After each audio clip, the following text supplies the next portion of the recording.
خلیفہ عبد الملک بن مروان کے عہد خلافت میں حجاج ابن یوسف ثقفی نامی ایک شخص عراق کا گورنر تھا۔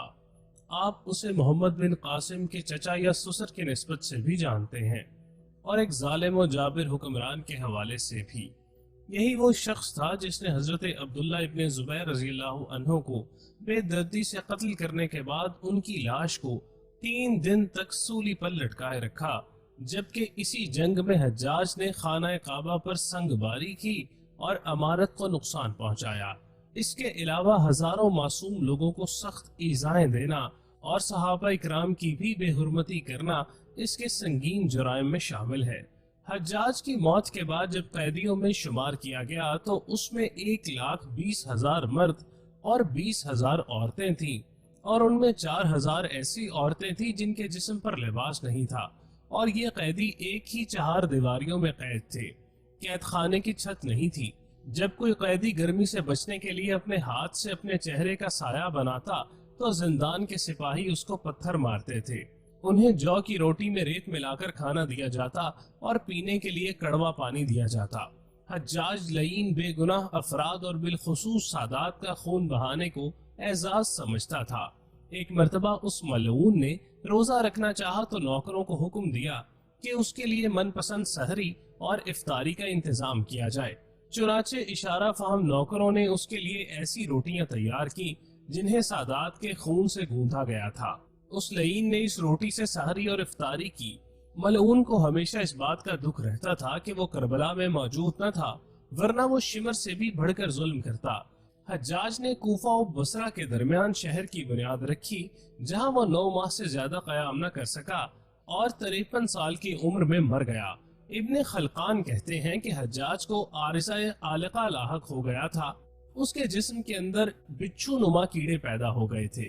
ایک طبیب کو بلایا گیا تو اس نے گوشت کا ایک ٹکڑا ریشم کی رسی کے ساتھ باندھا اور حجاج کو کہا کہ اس گوشت کے ٹکڑے کو نگل لے۔ حجاج نے گوشت کا ٹکڑا نگلا اور کچھ دیر بعد ریشم کی ڈور سے اس ٹکڑے کو کھینچا تو اس ٹکڑے پر بہت سارے کیڑے چمٹے ہوئے تھے۔ اللہ نے حجاج کے جسم پر سردی کو مسلط کر دیا۔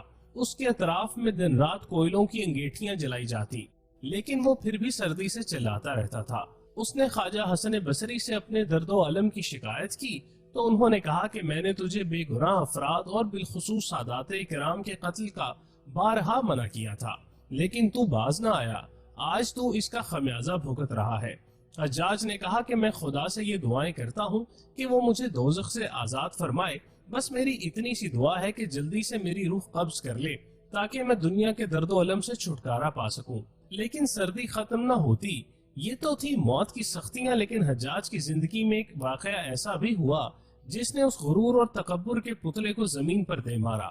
اس زمانے میں نعمان نامی ایک شخص انتہائی حسین و جمیل تھا۔ ایک لڑکی کا نام ہندا تھا۔ یہ وہ ہندا نہیں جو سید الشہداء حضرت امیر حمزہ رضی اللہ عنہ کی شہادت اور پھر آپ کے جسم مبارک کی بے حرمتی میں ملوث رہی تھی۔ یہاں جس ہندا کی بات ہو رہی ہے وہ ایک غریب لڑکی لیکن اپنے حسن و جمال میں بے مثال تھی۔ کہا جاتا ہے کہ پورے عرب میں اس جیسی خوبصورت عورت نہ تھی۔ حجاج نے جب اس لڑکی کی شہرت سنی تو اس کے دل میں اشتیاق پیدا ہوا، سو اس نے اپنے کارندوں کی مدد سے ہندا سے ملاقات کی صورت پیدا کر لی۔ جب حجاج کی نظر ہندا کے چہرے پر پڑی تو وہ اس کا عاشق ہو گیا۔ جہاں دیکھتا اسے اپنی محبوبہ ہندا کا چہرہ نظر آتا۔ چنانچہ حجاج نے ہندا کو حاصل کرنے کی کوششیں شروع کر دیں۔ 2 لاکھ درہم کے عوض اس کا نکاح ہو گیا اور ہندا حجاج کے محل میں آ گئی۔ شروعات میں حجاج ہندا پر جان نشاور کرتا اور ہر طرح سے اس کی آسائش کا خیال کرتا۔ ہندا کسی دولت مند گھرانے سے نہ تھی۔ حجاج سے نکاح کرنے کے بعد وہ دولت میں کھیلنے لگی اور اسے ہر طرف کا سکون میسر آ گیا۔ دن گزرتے گئے اور حجاج کی محبت اس پر غالب آ گئی۔ اب وہ ہندا سے اس طرح پیش آنے لگا جیسے دوسرے لوگوں سے سلوک روا رکھتا تھا۔ اس نے انتہائی ذلت کے ساتھ عبداللہ ابن طاہر کے ذریعے 2 لاکھ درہم ہندا کے پاس بھیجے اور کہلا بھیجا کہ میں نے تجھے طلاق دی، تیرے مہر کے 2 لاکھ درہم تھے، بھجوا رہا ہوں، اب جہاں تیرا جی چاہے چلی جا۔ ہندا نامی یہ عورت صرف اپنے حسن و جمال میں ہی لاسانی نہ تھی، بلکہ اپنی سیرت، فصاحت و بلاغت اور غیرت و حمیت کے لحاظ سے بھی بہت اونچی تھی۔ جب اس نے عبداللہ ابن طاہر کی زبانی یہ پیغام سنا تو فوراً بول اٹھی، اے قاصد، تیری زبان مبارک ہو، تو نے مجھے بڑی جان افزا خوشخبری سنائی۔ میری خوش قسمتی اس سے زیادہ کیا ہو سکتی ہے کہ میں نے ایک بد مزاج خون خوار انسان کی قید سے رہائی پائی۔ یہ 2 لاکھ درہم جو اس نے میرے لیے بھیجے ہیں، اس خوشخبری سنانے کے عوض میں تجھے بخشتی ہوں۔ یہ میری طرف سے تیرا انعام ہے۔ طلاق کے بعد ہندا اس محل کو چھوڑ کر اپنے عام سے گھر میں چلی گئی۔ قسمت کا کرنا ایسا ہوا کہ کچھ دن بعد خلیفہ عبد الملک بن مروان نے اسے نکاح کا پیغام بھیجا، جس پر ہندا نے انکار کر دیا۔ جب خلیفہ نے اصرار کیا تو بالآخر وہ رضامند ہو گئی، لیکن ساتھ میں ایک شرط بھی پیش کی کہ ہمارا نکاح اس صورت میں ہو سکتا ہے کہ میں اپنے مکان سے جس محمل میں سوار ہو کر آپ کے محل تک آؤں، اس کا ساربان حجاج ابن یوسف ہو۔ جو شخص اونٹ کی رسی پکڑ کر چلتا ہے اسے ساربان کہا جاتا ہے۔ خلیفہ نے یہ شرط قبول کر دی اور اسی خط کے پچھلی جانب لکھ بھیجا کہ حجاج حاکم کوفہ اس حکم کی تعمیل کرے۔ حجاج نے جب یہ رقعہ پڑھا تو وہ دم بخود رہ گیا، مگر اس کی کیا مجال تھی جو خلیفہ کے حکم کی سرتابی کرتا۔ ناچار وہاں سے روانہ ہو کر ہندا کے مکان پر آیا۔ ہندا اور اس کی سہیلیاں جب اپنے محمل میں تھیں تو حجاج اپنی پوری پوشاک کے ساتھ ہندا کے محمل کے قریب آیا اور ساربانوں کی طرح اونٹ کی مہار پکڑ کر پیدل چلنے لگا۔ ہندا کے ملازم اور اس کی سہیلیاں تمام راستہ اسے چھیڑتے رہے، مگر وہ خاموش چلا جاتا رہا۔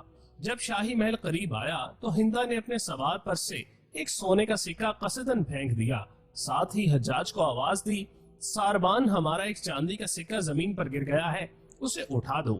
حجاج نے مہار روک لی اور سکہ اٹھایا تو وہ چاندی کا نہیں بلکہ سونے کا تھا۔ بولا، حضور یہاں چاندی کا نہیں بلکہ سونے کا سکہ ہے۔ ہندا نے اس کے ہاتھ سے وہ سکہ لیا اور اپنی سہیلی سے کہنے لگی، یہ میری قسمت ہے کہ میری ہاتھ سے چاندی کا گرا سکہ لیکن بعد میں سونے کا سکہ بن گیا۔ حجاج یہ بات سن کر بہت خفیف ہوا، مگر خلیفہ کی بیوی کے سامنے دم مارنے کی جرأت نہ کر سکا۔ ایک عورت سے ذلیل ہونے کا دکھ حجاج ابن یوسف کو اس کی ساری زندگی رہا۔